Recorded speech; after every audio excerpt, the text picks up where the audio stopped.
यह कुंडली है द्रौपदी मुर्मू जी की। द्रौपदी मुर्मू जी ने राष्ट्रपति पद का चुनाव जीता है और ये अब भारत की अगली राष्ट्रपति होंगी। इनकी कुंडली में ऐसे कौन से ग्रह योग हैं कि ये राज्यपाल बनी और अब राष्ट्रपति बन गई हैं। आइए इनकी कुंडली का अध्ययन करते हैं। इनकी कुंडली का अध्ययन करने से पहले इनके जीवन पर एक नज़र डालते हैं। इनका जीवन संघर्षपूर्ण रहा है और संघर्ष से भरा रहा है। इन्होंने पहले काफ़ी गरीबी देखी है और इनके पति जल्दी मृत्यु को प्राप्त हो गए थे और ये विधवा हो गई थीं। इनके 3 संतानें थीं, जिनमें से 2 पुत्र इनके मर चुके हैं और अब इस समय इनकी एक पुत्री है। ये झारखंड की राज्यपाल रह चुकी हैं और अब ये भारत की राष्ट्रपति बनने वाली हैं। आइए इनकी कुंडली का अध्ययन करते हैं। इनकी कुंडली है मेष लगन की। मेष लगन के स्वामी होते हैं मंगल, जो कि 12वें भाव में विराजमान हैं।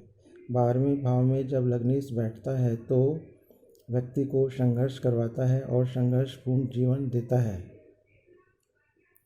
ऐसा व्यक्ति जिसका मेष लगन होता है वह कुछ कठोर प्रवृत्ति का होता है।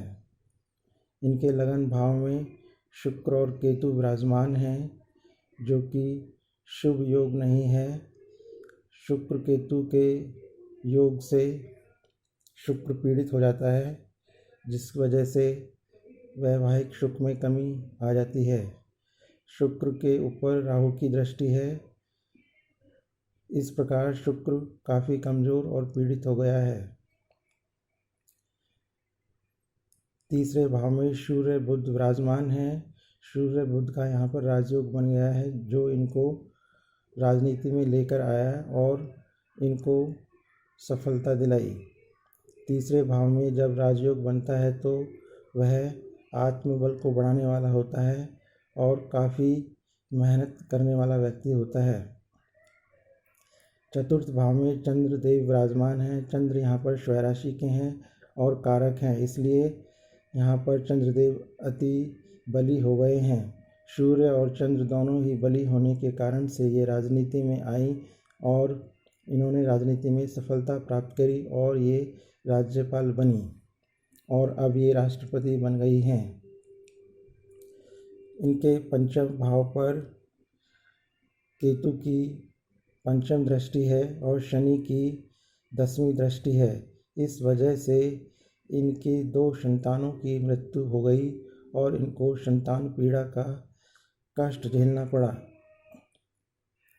छठे भाव में गुरु विराजमान हैं। गुरु यहाँ पर बैठकर व्यक्ति को रोग ऋण शत्रु से बचाते हैं।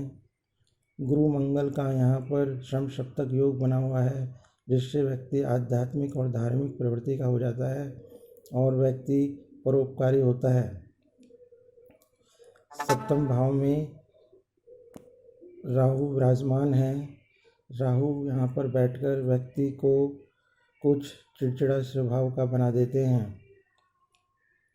राहु के ऊपर मंगल की दृष्टि है और केतु की दृष्टि है और शनि से अफेक्टेड है राहु। सप्तम भाव शनि से अफेक्टेड है और शुक्र देव पीड़ित हो गए हैं केतु और राहु से। इस वजह से इनको सप्तम भाव के सुख में कमी रही और वैवाहिक सुख में कमी रही। इसी वजह से राहु के ऊपर मंगल की दृष्टि होने से और राहु पर शनि का साइड इफेक्ट होने की वजह से इनके पति की जल्दी मृत्यु हो गई। शनि अष्टम भाव में बैठे हुए हैं, जो कि व्यक्ति को दीर्घायु बनाता है। 12वें भाव में मंगल विराजमान है। मंगल यहाँ पर बैठकर व्यक्ति को मांगलिक दोष प्रदान करते हैं और व्यक्ति को काफ़ी कष्ट पीड़ाएं देते हैं। इस प्रकार हमने देखा कि इन कुंडली में सूर्य और चंद्र काफ़ी बली हैं, जिसकी वजह से ये राजनीति में सफल हुई हैं। सूर्य बुध का राजयोग इनको राजनीति में लेकर आया और इनको सफलता दिलाई। संतान कष्ट पीड़ा का योग इनकी कुंडली में है, क्योंकि पंचम भाव पर केतु और शनि की दृष्टि है। राज सत्ता का योग इन कुंडली में है, सूर्य बुध और चंद्र की वजह से। धार्मिक योग है गुरु मंगल के शम सप्तक योग की वजह से। इनकी कुंडली में चंद्र अति बली हैं, जिसके कारण इनको माता का सुख, परिवार का सुख और धन संपत्ति का सुख काफ़ी मिला है। यह था द्रौपदी मुर्मू जी की कुंडली का अध्ययन। कृपया आप हमारे चैनल को सब्सक्राइब करें और हमारे चैनल की वीडियोस को देखकर ज्ञान और लाभ प्राप्त करें।